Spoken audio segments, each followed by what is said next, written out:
Hey, what's up? My name is Max, and today we're going to be working on my 1972 240Z. We're going to be fixing a few problems that I have, as well as planning for the future of what I plan to do in the coming months. Let's get started. The car in this moment in time is completely functional in that it runs and drives perfectly. It's great, not perfectly, but it does work. The issue right now is that the belt squeal is unbelievable. When you start the car, it's just yelling at you like it wants to die. And it can drive fine like that because it's just the belt that needs to be replaced. And I have a new belt that's coming today actually. But the issue is that the belt wears out excessively fast because of something called parallel misalignment. What is parallel misalignment? Glad you asked. Now, parallel misalignment is essentially when you have two pulleys and they're not aligned correctly. You're gonna have angular misalignment, which is whenever one pulley will be tilted a little bit, and you can have parallel, which is when they're not on the same plane. That's what we have. And so that's causing excessive wear of the belt and basically making the belts useless in the span of a month. Now, if you look carefully, you can see the alternator pulley right here and the fan pulley here. Those are lined up pretty well. Now, this pulley is lined up with this ridge. This pulley should be lined up with one of those three pulleys on the crankshaft pulley, but it's not. So that pulley either needs to move out by a 1/4 inch or in by a 1/4 inch. So that's what we're gonna be trying to fix today. And that 1/4 inch of misalignment is catastrophic to the belt. And the funny thing is that's actually not necessarily a problem you have to fix, because what you can do is you can just buy a new belt every time the old one wears out.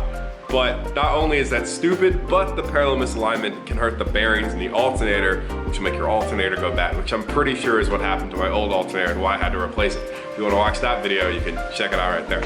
Now, I've had 3 belts for this car. I had the original one that I got the car with, I had 2 that I've bought, and I have a 3rd one coming in the mail today. Now, this would be the 3rd one, the 2nd one I bought, and it looks fine at a glance. But what parallel misalignment does is it grinds down a side. So here we have a pretty standard contact patch for the pulley. This is what it's supposed to look like. All that meat for the pulley to grab onto. And you can see that parallel misalignment has worn it down a lot, to where it's a lot thinner on some parts of the belt. And that inconsistency is making the engine yell at you. And it is really terrible to drive with, and it can cause the belt to snap and mess up the alternator. So that's what we're gonna be trying to fix today. How we're gonna do it, I'm not totally sure. Worst case scenario, I can't fix it, I just replace the belt every month or so, which is a dumb solution, but it might be what we end up doing until I can find a better one. But for now, what we're gonna try to do is take off the crank pulley and see if there's something wrong with it and maybe put it back on correctly. I don't know. Step number 1 is to take off this fan clutch pulley.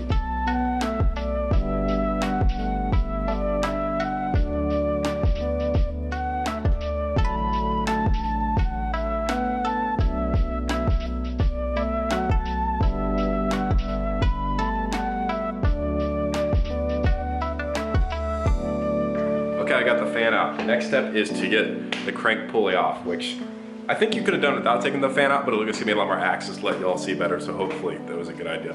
This is gonna be the trickiest part because I've never done it before for one, and it's a little scary because you have to crank the engine with the ratchet on the crank pulley bolt, which is a little scary to do, but hopefully everything will be okay. So the crank pulley with all the white marks is held on by a single nut on the front. Now that nut needs to be taken off to take off the pulley. The thing is, if you turn the nut, it turns the pulley, which in turn turns the whole engine, which I'll show you right now.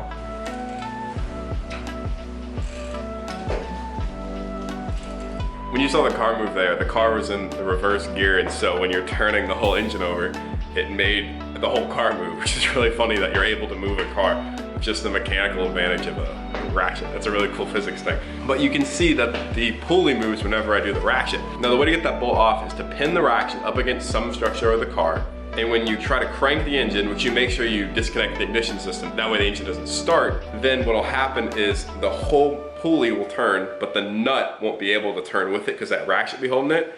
And so as the pulley turns this way, that nut will stay in the same place, basically in turn making it unscrew. Before we do anything though, I'm just gonna unplug the ignition coil from the distributor cap.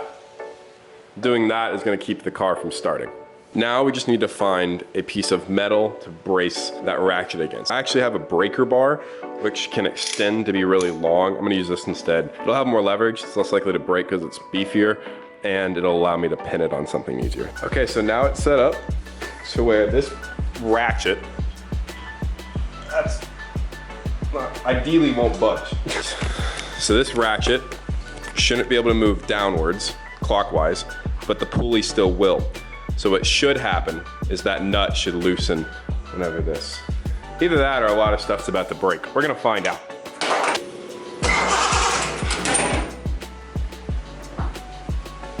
Okay, something fell off. Did it work? What happened? Okay, I think what happened is it wasn't like well lodged in there, so when it turned, it just pushed the ratchet out and it fell. So I need to find a better point for it to rest against. I think I'm just gonna do the ground. So I think that should work pretty well, because now it's just wedged against the ground. Let's see what happens. Let's try it again. Something happened. It stood the whole car up. Oh, it works! Let's go! I can feel it!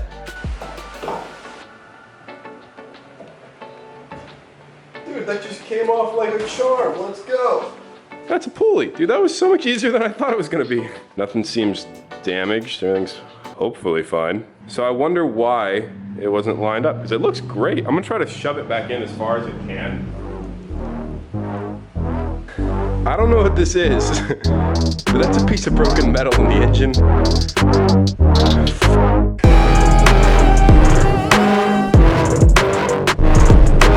Okay, so how this pulley stays in place, or at least goes in the right groove it seems, is it has a little groove in the pulley that gets it set up right.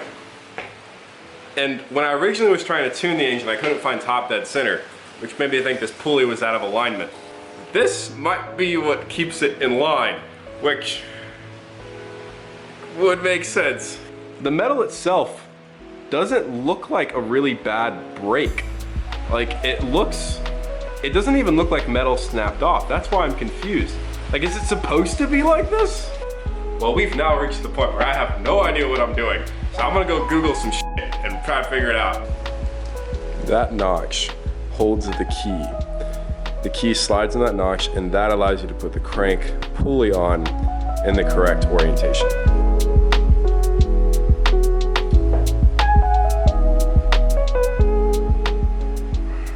Okay, I've put the coveralls on because I was getting really dirty and I didn't want my mom to get mad at me.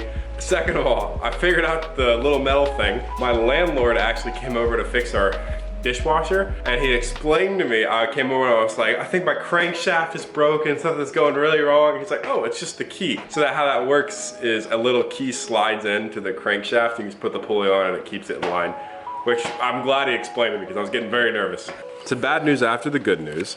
I can't get that pulley to slide in anymore. The whole point of this was to see if I could push the pulley more into the engine so that belt could ride on that center line. That's as far as it will go in. And it'll go in a little more when I tighten that bolt down, but really not a lot. So I've taken the alternator back off. If I can get the alternator pushed back, then that'll help. So I'm gonna mess around with the alternator brackets down there and see if I can make something work.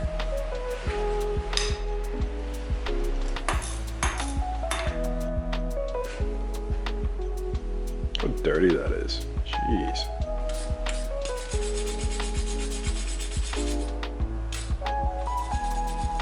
Alternator is off, the bracket that holds the alternator is off. My main issue is that there's no adjustment in that at all, which I thought maybe I could like move the bracket this way or this way a little bit to adjust the pulley, but there's absolutely none. So I'm just gonna reinstall the bolts and see if I can figure it out. I don't know.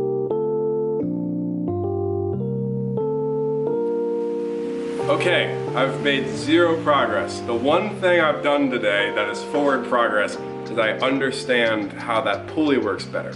I've also eliminated a variable because I know I can't push that pulley anymore. I tried adjusting with the alternator, see if I could figure that out. Couldn't get it. It doesn't move, like it has a set position. It's not moving. So I don't understand why they don't line up. There's a chance that it's the wrong crankshaft pulley, which could make sense, like that could be the problem. But it feels weird for that to be it. Like, why would it have been on the car in the first place? It could have been the previous owner, I don't know. But it still remains that they don't line up. I'm kind of out of ideas. So I'm just gonna put everything back together, put the new belt on, and just see how long it lasts. Okay, so we've hit a problem. So you know how I did the starter thing to get the crankshaft bolt off? Well, now I need to get it off. Didn't think that far ahead. The problem is when you try to turn it, the whole engine starts turning. You're not able to torque it down. I've looked it up and you're supposed to get a special tool. I don't really want to do that. So another option is to hold the flywheel in place. I don't know how to do that on this engine. Using my big guy brain, I realized that if I just put it in gear and keep the car from moving, then I believe I should be able to torque it down, right? Because then the engine will be able to move if the car can't move, allowing me to torque it down. So we're gonna find out.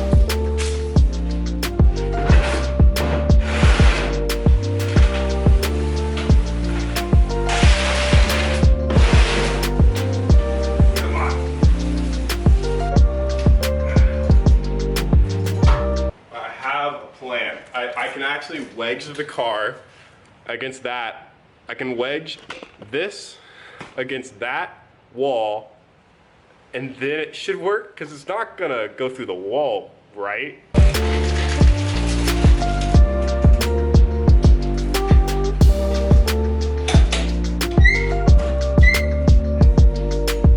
So it started to bend that thing, which I don't know what to do.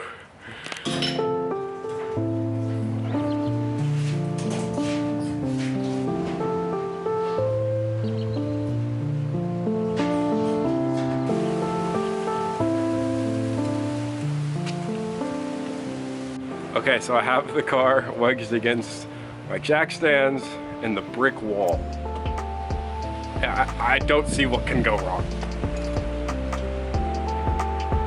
You can actually see where the box is bulging. There's like hard metal in there, but the plastic spaces in between aren't holding up. So I need something else to fit here.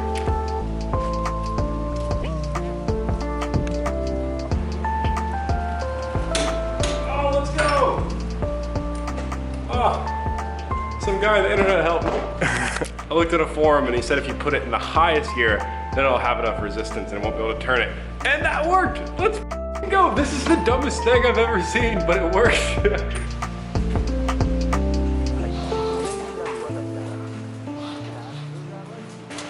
New belt came. Ooh, this guy's thick. Look at that dude. That might work way better. So this time around, I got the Nissan OEM belt, which was like $6 more, and I was like, what's the point of getting the OEM one? And this is the one I got that was aftermarket. Look at the thickness of that guy. It's been worn down a bit, so you know, it's not like crazy like where it was. And look at the thickness of that guy. That's crazy. Look at that difference. In theory, that should like last way longer. Oh, let's find out. Oh, but first I gotta put all the fan stuff back on.